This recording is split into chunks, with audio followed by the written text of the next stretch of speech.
My brother stole my identity and took out a $300,000 loan, destroying my life. My parents told me to forgive him. But when the FBI showed me photos of me in Mexico delivering a briefcase to a cartel member, even though I had never been to Mexico, I realized this wasn't just family betrayal. It was something far more dangerous, and the choice I had to make would destroy my family forever. But before I tell you what happened, subscribe to our channel right now so you don't miss the incredible stories we share here. Have you subscribed yet? Thank you for being part of our community. Now, let me tell you how my own family tried to destroy me. The FBI agent had kind eyes. That's the detail I fixated on as he stood in my living room. Badge gleaming under the Boston morning light streaming through my brownstone windows. Kind eyes, and a wedding ring that caught the sun. I remember thinking he had a family. Someone who loved him. Someone who'd be devastated if his world collapsed in a single afternoon the way mine was about to. Ms. Brennan, he said, his voice measured and professional. I'm Special Agent Marcus Cole. This is Agent Park. We need to ask you some questions about financial transactions made in your name. I was still holding my coffee mug, the one that said, "Trust takes years to build, seconds to break," that my friend Sophia had given me as a joke after my divorce. The irony wasn't lost on me then. It would haunt me later. I set the mug down carefully on my coffee table, next to the galley proofs of my book, The Price of Trust, Economic Patterns in Familial Betrayal. 18 years of research about how family members exploit each other financially. I'd interviewed hundreds of victims, documented patterns, built predictive models, and I never saw it coming in my own life. What transactions? I asked, though something cold was already settling in my stomach. Agent Cole opened a folder and slid documents across my table. Bank statements, loan applications, signatures that looked exactly like mine but weren't. 12 loans, he said, watching my face, taken out over the past 4 months. 4 different banks, 8 online lenders. Total amount, $347,000. The number hung in the air like smoke. My hands went numb. That's impossible. I would never. But I was already doing the math. My credit score, built meticulously over 25 years to a pristine 8 to 10, would be destroyed. My reputation, my career, everything. We know you didn't, Ms. Brennan. Agent Park spoke for the first time, her voice softer than I expected. You were at an academic conference in Chicago on March 14th, when 3 of these applications were submitted in person in Boston. We verified your alibi. The relief lasted exactly 2 seconds before the next question formed. Then why are you here? Agent Cole leaned forward slightly, those kind eyes turning serious. Because someone is using your identity. Someone who had access to your social security number, birth certificate, banking information, and enough personal details to pass verification questions. Someone close to you. I didn't hesitate. My brother. The words came out flat. Certain. I'd known it the moment Agent Cole said the number. Ethan. God. Ethan. Agent Cole nodded slowly, like I'd confirmed something he already suspected. When was the last time you spoke with your brother? Christmas, I said. 10 months ago. We're not close. That was an understatement. We hadn't been close since I was 22, and found him stealing cash from my purse to buy pills. Since I'd set a boundary and he'd called me a selfish bitch. Since our parents had defended him and told me family forgives. But this wasn't $2,000. This was $347,000. This was federal crime territory. This was my life in ashes. Ms. Brennan, I need you to understand something, Agent Cole said, and the shift in his tone made my skin prickle. We're not investigating simple identity theft. The FBI doesn't typically handle family fraud cases. He paused, and in that silence, I felt the floor drop out from under me. The money from these loans was laundered through 4 countries in less than 48 hours. Mexico, Panama, the Cayman Islands, then back to the United States through shell companies. This is organized crime. Ms. Brennan. My throat closed. What are you saying? I'm saying your brother isn't just in trouble. He's working for people who don't forgive mistakes. And right now, those people think the person laundering their money is you. The room tilted. I gripped the edge of my couch. Coffee forgotten. Book forgotten. Whole life forgotten in the face of that statement. Working for people. Organized crime. They think it's you. My phone buzzed. I looked down reflexively. Dad calling. Then immediately after, Mom calling. They never called me. Not unless something was wrong. Not unless Ethan needed something. I looked up at Agent Cole. Did you talk to my parents? We spoke with them an hour ago, he confirmed. My hand shook as I answered my father's third call. Claire. His voice was tight, strained in a way I'd never heard. Claire, you need to listen to me very carefully. Don't talk to the FBI. Don't say anything. Ethan is in trouble. And he stole my identity, Dad. Silence. Then, you don't understand the situation. Then explain it to me. My mother's voice cut in.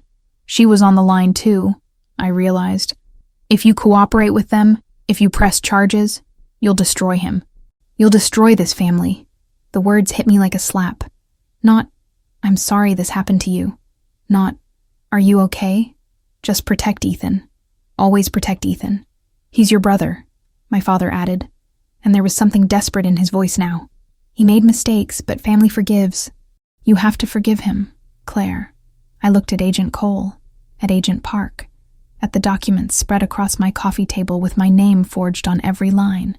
$347,000. My credit destroyed. My career potentially ruined. And my parents wanted me to forgive. I have to go, I said into the phone. Claire, if you talk to them, if you help them arrest Ethan, you're not our daughter anymore. My mother's voice was ice. I hung up. The silence in my living room was deafening. Agent Cole reached into his jacket and placed a second business card on my table.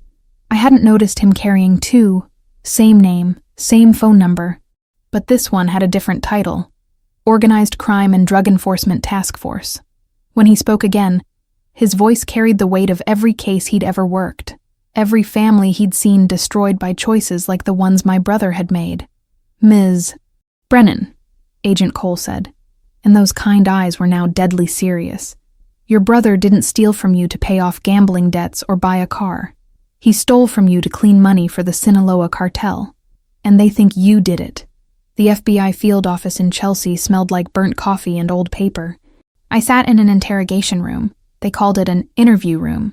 But I wasn't stupid.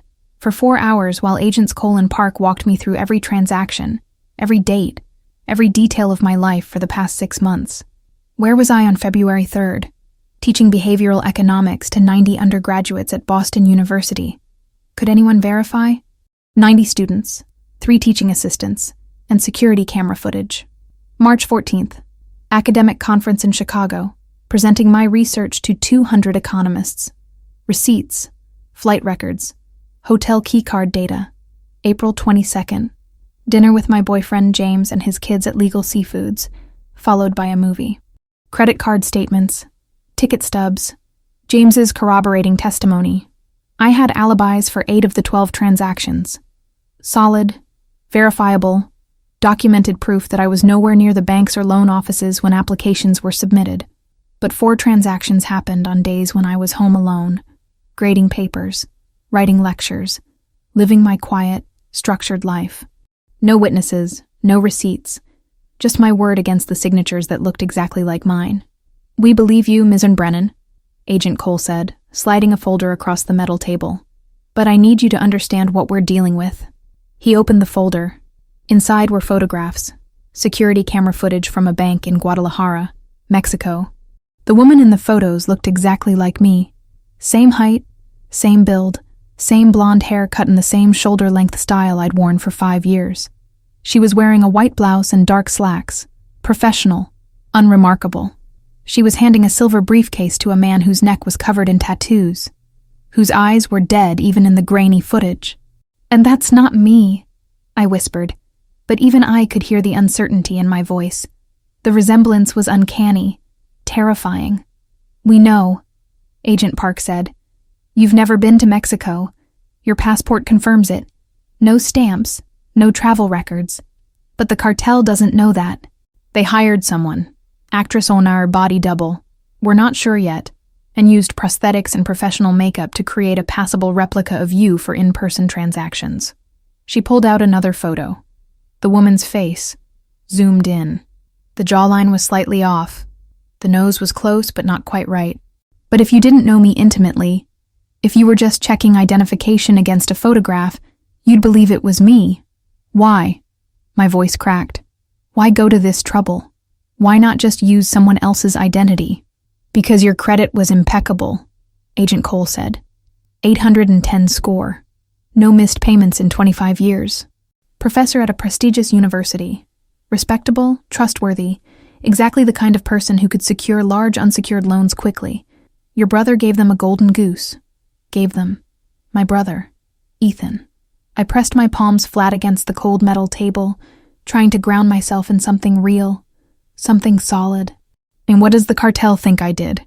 They think you're their money launderer, Agent Cole said bluntly. They think you took their $347,000 and either kept it or lost it. And Ms. Brennan, these are not people who accept losses gracefully. The implication hung heavy in the air. I thought of the crime documentaries I'd watched, the news stories about cartel violence, bodies found in rivers, families disappeared. My hands started shaking. I couldn't stop them. Am I in danger? We're assessing the threat level, Agent Park said, which wasn't an answer, and we both knew it. I left the FBI office at 6 p.m., drained, terrified, and furious. I called James from my car, voice shaking. Can you come over? I need to talk to you. There was a pause. Too long, too heavy. Claire? I saw the news. They're saying you're under investigation for money laundering. I didn't do it. It was my brother, James. He stole my identity. Another pause. I could hear voices in the background. His kids, probably. Amara and Chidi. Good kids, smart kids. Kids whose father was dating a woman under federal investigation. I believe you, James said finally, but his voice lacked conviction. But I have to think about Amara and Chidi. If this goes public, if your name is in the papers, I understand. I cut him off. Because I did. I understood perfectly.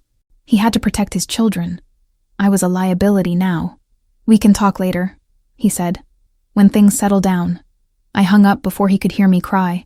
I called Sophia next, my best friend for 20 years, the woman who'd held my hand through my divorce, through tenure reviews, through every crisis of my adult life. Soph, can you come over tonight? I really need you. God, Claire, I heard. Are you okay?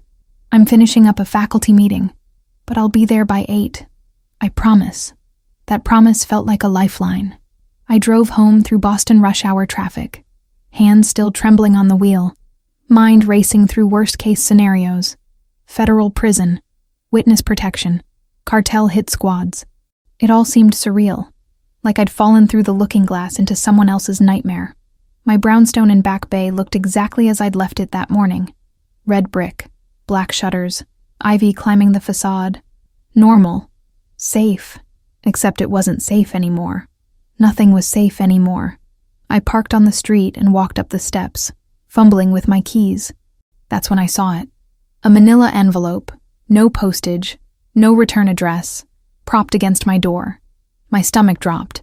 I looked around. The street was empty, just parked cars and the usual evening joggers in the distance. I picked up the envelope with shaking hands. Inside was a single photograph. Me, leaving Starbucks that morning, coffee in hand, looking at my phone. The photo was high resolution, taken from across the street with a telephoto lens. Professional, deliberate. On the back, written in neat block letters, Sabemos donde vives. We know where you live. I dropped the envelope, keys clattering onto the brick steps. My breath came in short, sharp gasps. They knew where I lived. They'd been watching me, this morning. Maybe right now. I spun around, scanning the street, the windows of neighboring buildings, the parked cars. Was someone watching me now? I grabbed my phone with shaking hands and called Agent Cole. He answered on the second ring. Ms. Brennan. They were here. My voice was high, panicked. Nothing like the controlled professor I usually was. Someone left a photo. They know where I live. They were watching me this morning. Stay outside. Don't go inside. I'm 10 minutes away. It was 12 minutes. But who was counting? I stood on my front steps, clutching my phone, watching every car that passed, every pedestrian that walked by, convinced each one was coming for me. When Agent Cole's black SUV pulled up, the relief was overwhelming. He took one look at the photograph, and his jaw tightened in a way that scared me more than the threat itself. "Pack a bag," he said. "You're not staying here tonight." "Am I in witness protection?" My voice cracked. He met my eyes, and I saw the truth before he spoke. "Not yet, but Ms. Brennan, you need to tell me everything you know about your brother, because if the cartel thinks you're involved, they won't wait for a trial to find out if you're innocent." The hotel room in Cambridge was generic. Beige walls, floral bedspread, the kind of anonymous space designed to be forgotten. Agent Cole had checked me in under a fake name, swept the room for devices, and posted an agent in the hallway. I sat on the edge of the bed, staring at the burner phone they'd given me, and tried to process the fact that my life had become a crime thriller in less than 24 hours. But I wasn't some helpless victim waiting to be saved. I was a researcher, an academic who'd spent 18 years studying patterns of familial financial abuse. And I hadn't been completely blind. 2 years ago, after Ethan asked me for money to start a consulting business, and I'd refused. I'd done something I'd never told anyone. I'd set up comprehensive credit monitoring. Not just the basic service, the premium triple bureau monitoring with real-time alerts. Every inquiry, every application, every single ping on my credit file triggered an email, a text, and a phone app notification. When the first loan appeared 4 months ago, I'd gotten an alert, but it came 72 hours after the loan had already been approved and funded. The monitoring system's delay, standard processing time, nothing unusual. By the time I saw it, the money was already moving through international accounts. I'd reported it immediately, filed fraud claims with all 3 credit bureaus, contacted the banks, documented everything with timestamps and screenshots. The FBI had verified my timeline. I wasn't a co-conspirator, just a victim who'd discovered the crime too late. But I'd suspected Ethan from the first alert. Who else had motive? Who else knew my mother's maiden name? My first pet's name? All those security questions we'd answered together as kids. I hadn't confronted him because I wanted proof. Because I knew if I accused him without evidence, my parents would call me paranoid, vindictive, jealous of my troubled younger brother. So I'd watched, monitored, documented, and now I had 4 months of evidence. But I needed more. I needed the connection between Ethan and the cartel. The proof that would make this a federal case instead of a family squabble. And I knew exactly where to find it. My parents kept everything. Every school paper, every old computer, every piece of family history crammed into the attic of their house in Newton, including the old laptop Ethan had used in college before he'd dropped out. He'd asked me to help him once, years ago, recover some lost files from that computer. I'd done it, thinking they were photos or school papers.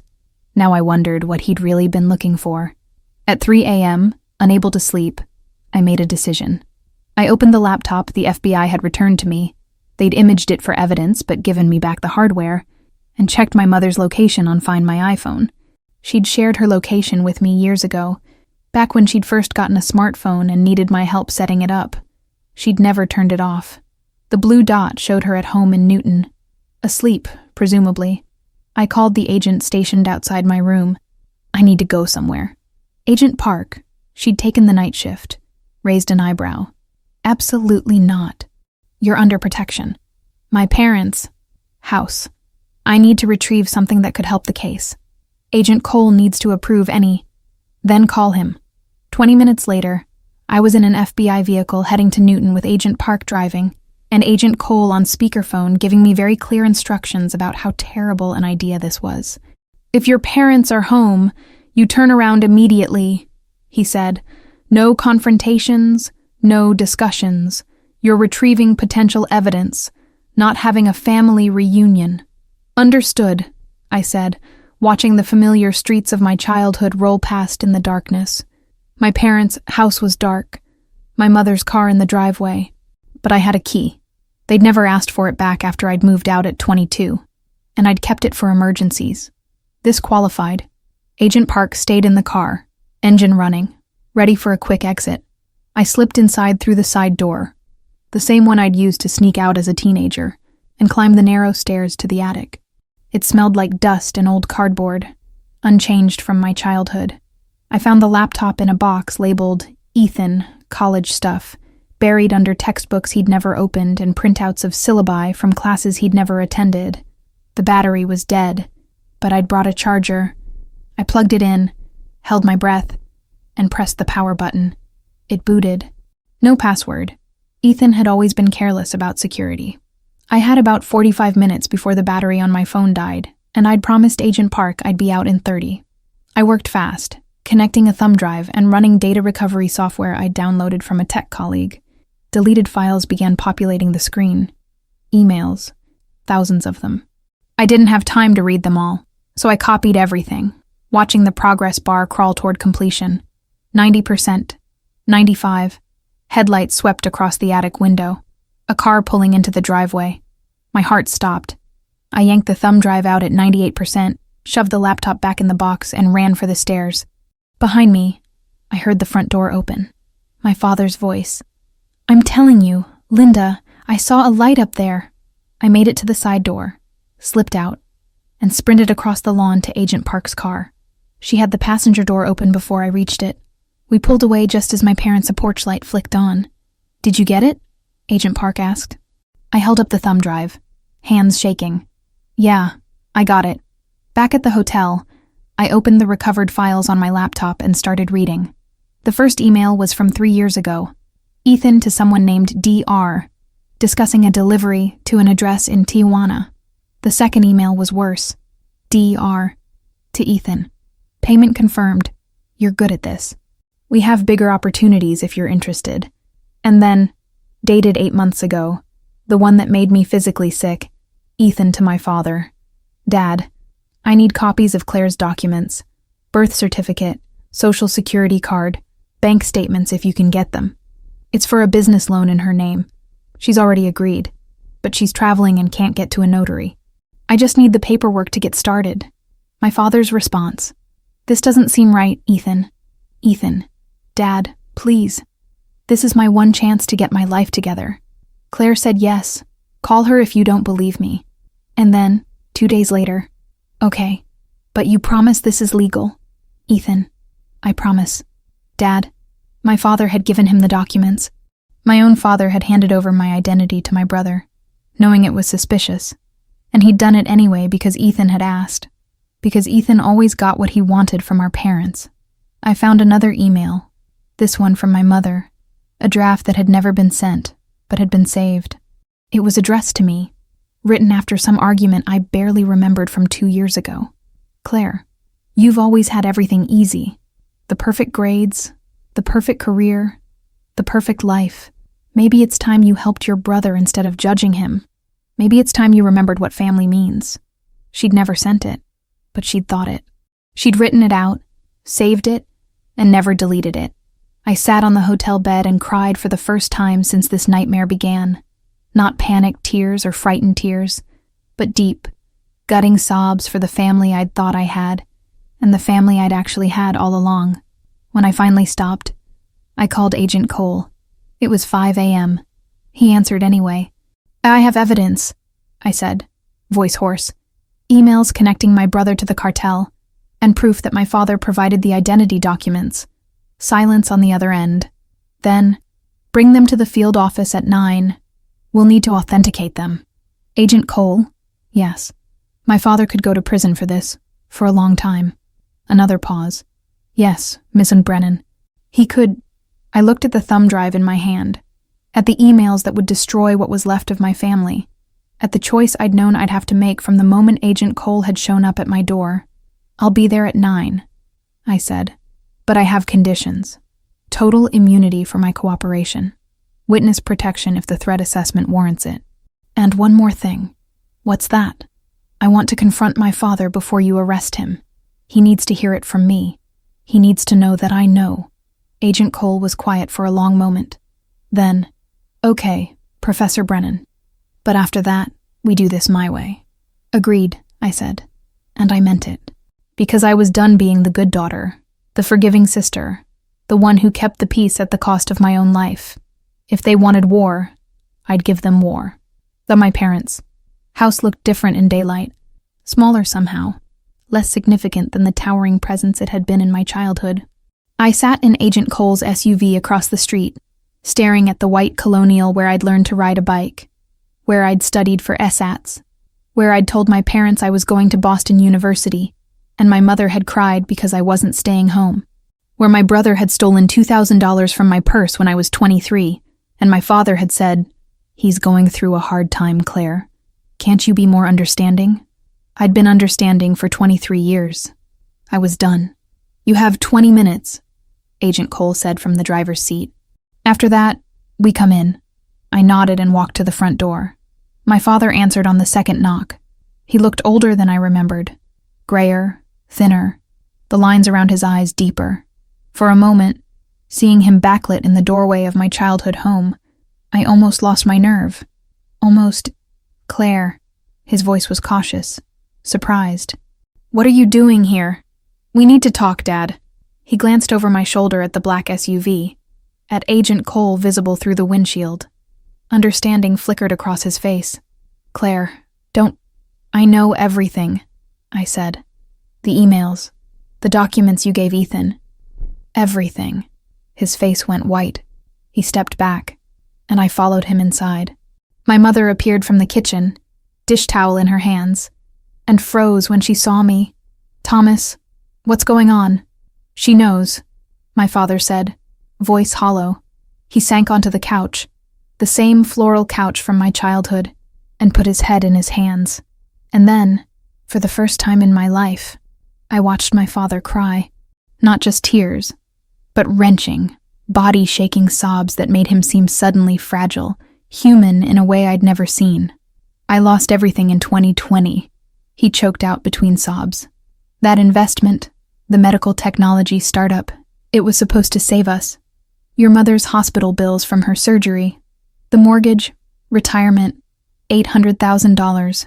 Claire, 40 years of work, gone in 6 months."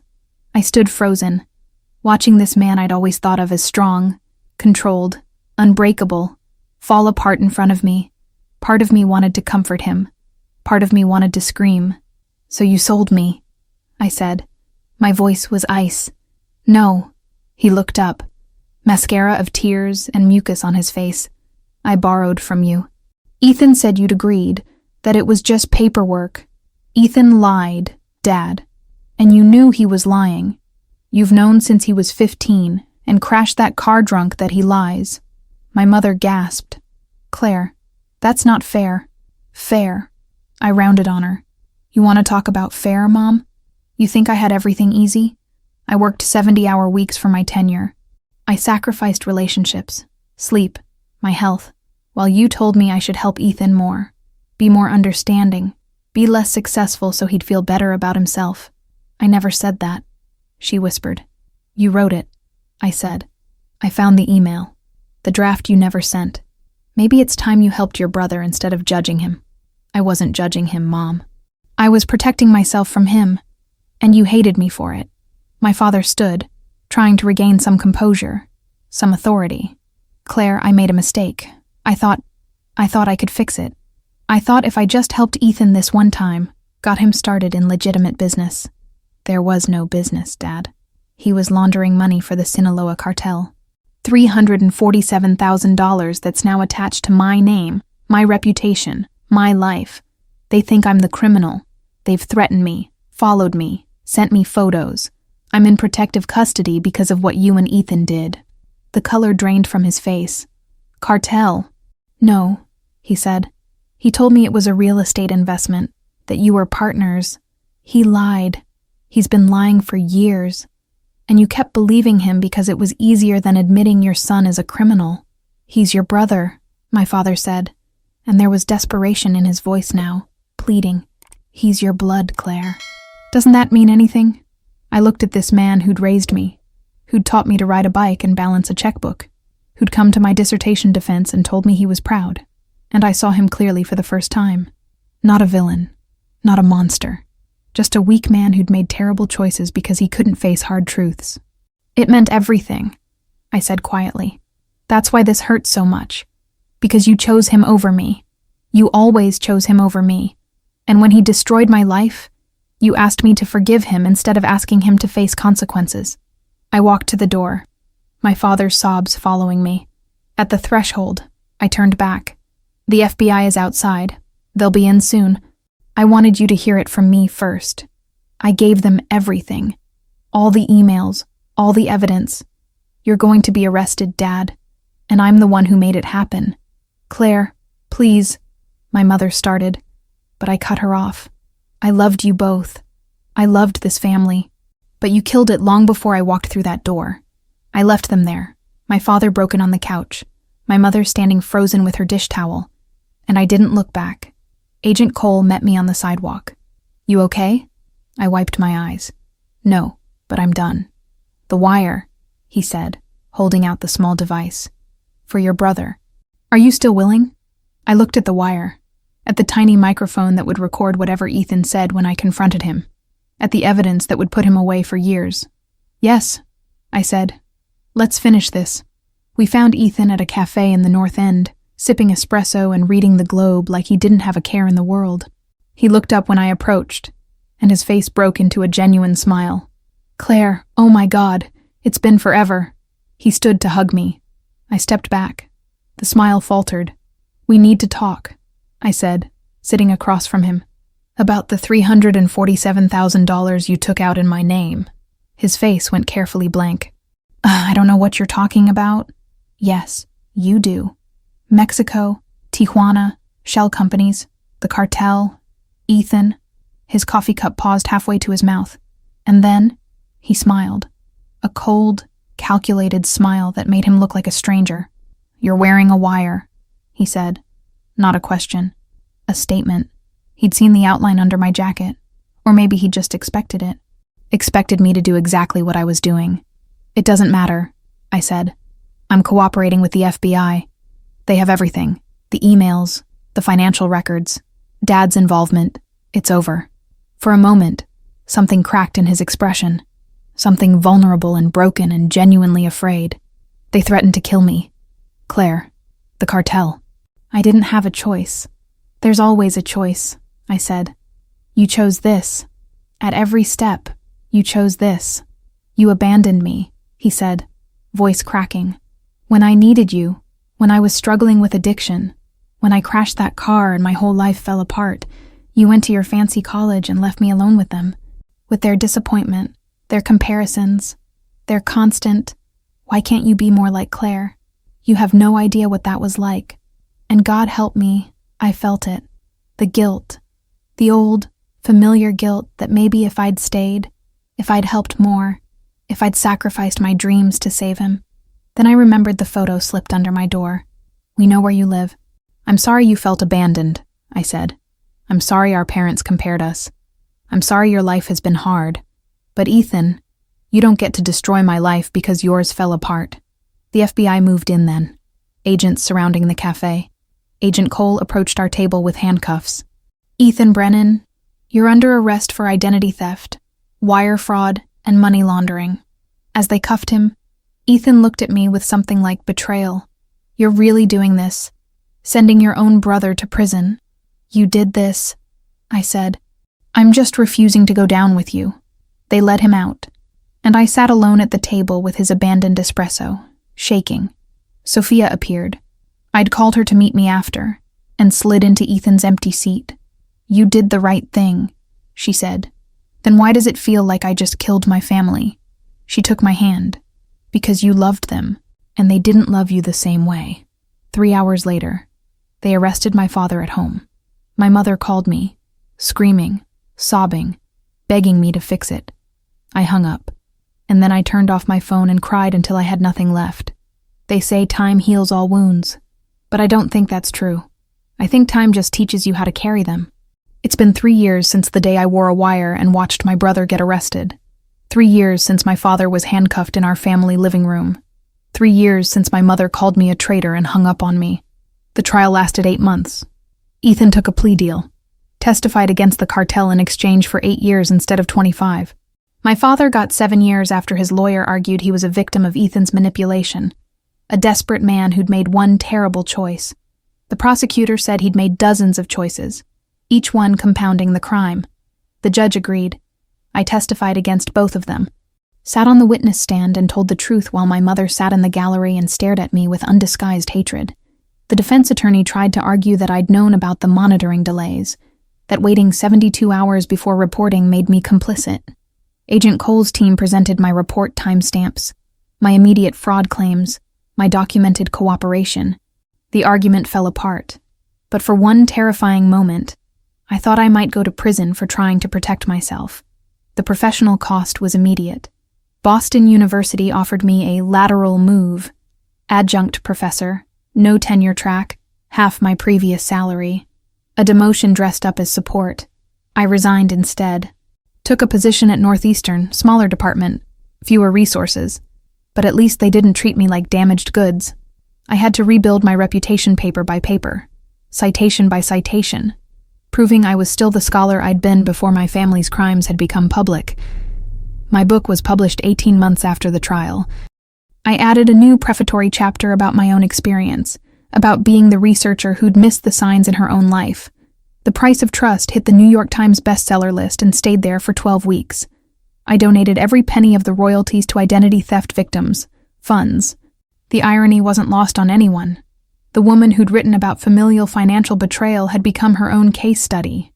I gave talks, did podcasts, answered the same questions over and over. Do you regret turning them in? How does it feel to be the woman who sent her father to prison? Have you spoken to your brother? No. Complicated. No. James ended it a month after the arrest. I believe you're innocent, Claire, he said over coffee, not meeting my eyes. But my kids are scared. They don't understand.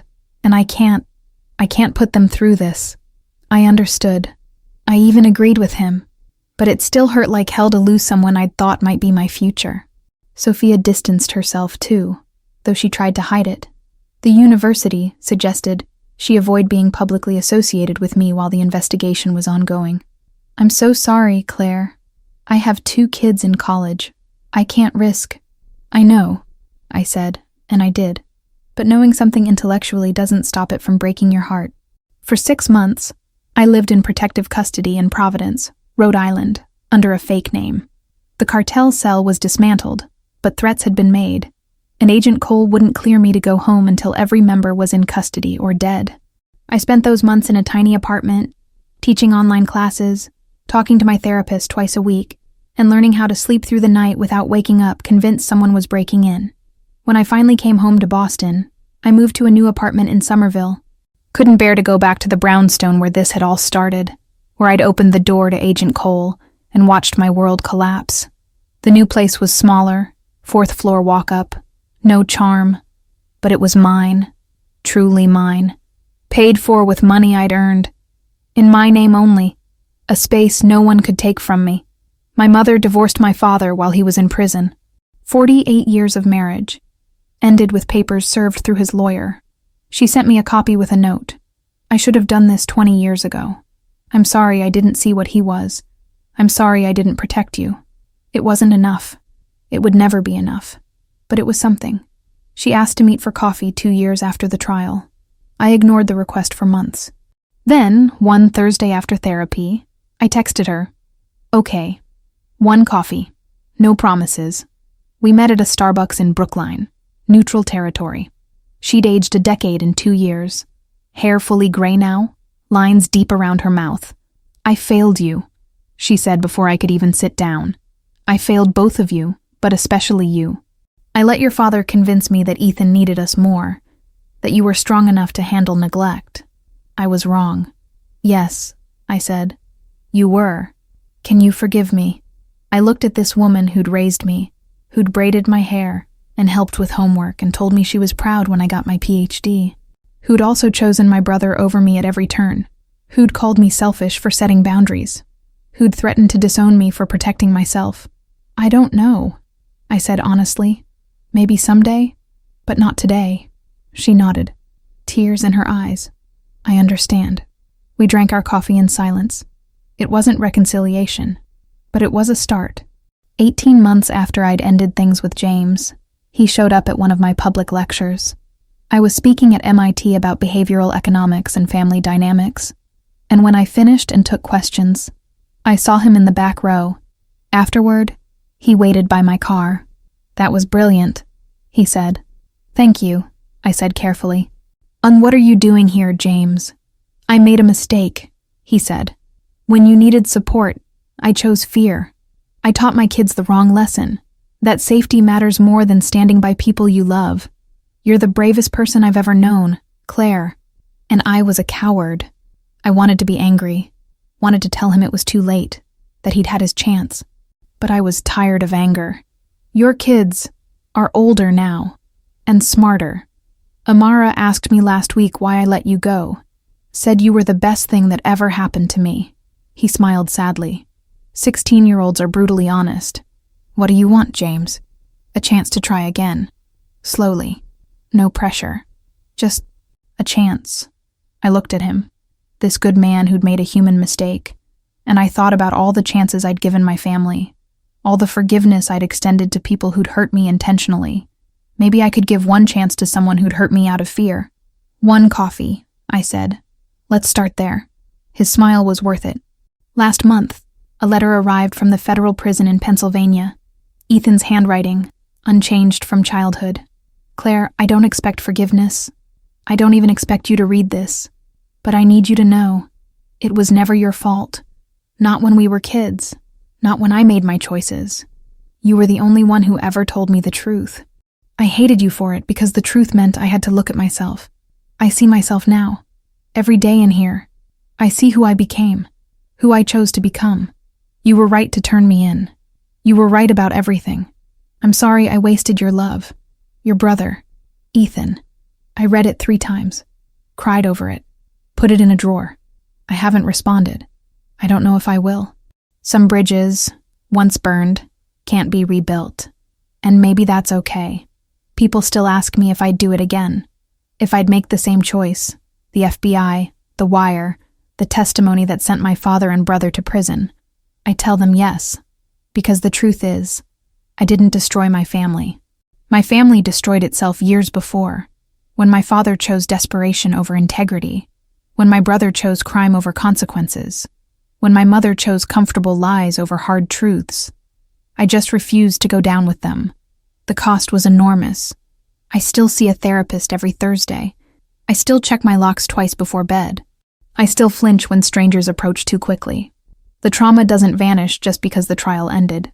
But I also wake up in an apartment I own, with a career I rebuilt from scratch, with a life that is completely mine. Last week, James brought Amara and Chidi to one of my lectures. Afterward, Amara asked, "Ms. Brennan, were you scared when you testified against your family?" I looked at this brilliant 16-year-old and told her the truth. Every second, but I did it anyway. She nodded, understanding something profound. Because that's the lesson, isn't it? Courage isn't the absence of fear. It's doing the right thing even when it costs everything, even when it costs family.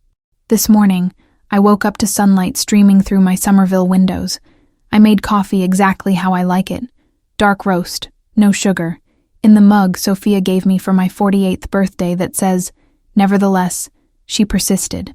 I sat at my desk and worked on my new research about the long-term psychological effects of familial financial abuse on victims. I took a break to text James about dinner plans. I called my mother. Our relationship is fragile, limited to monthly phone calls. But it's honest now. No more pretending, no more enabling, no more choosing comfortable lies over hard truths. I'm not the same Claire Brennan who opened her door to the FBI 3 years ago. That woman died the day she handed over evidence against her father. But this Claire, the one who rebuilt from ashes, who chose truth over comfort, who sleeps alone but sleeps honestly, she's someone I'm learning to love. And some mornings, when the light hits just right, and my coffee tastes perfect, and I remember that I own my choices now. All of them. I feel something I haven't felt in years. Freedom. Terrifying. Lonely. Hard-won freedom. And I wouldn't trade it for anything. Tell me in the comments, would you have made the same choice? Would you have betrayed your family or protected yourself? Subscribe to the channel so you don't miss any incredible stories like this one. And the next video is already waiting for you on the screen. Click, and I'll see you there. Until next time.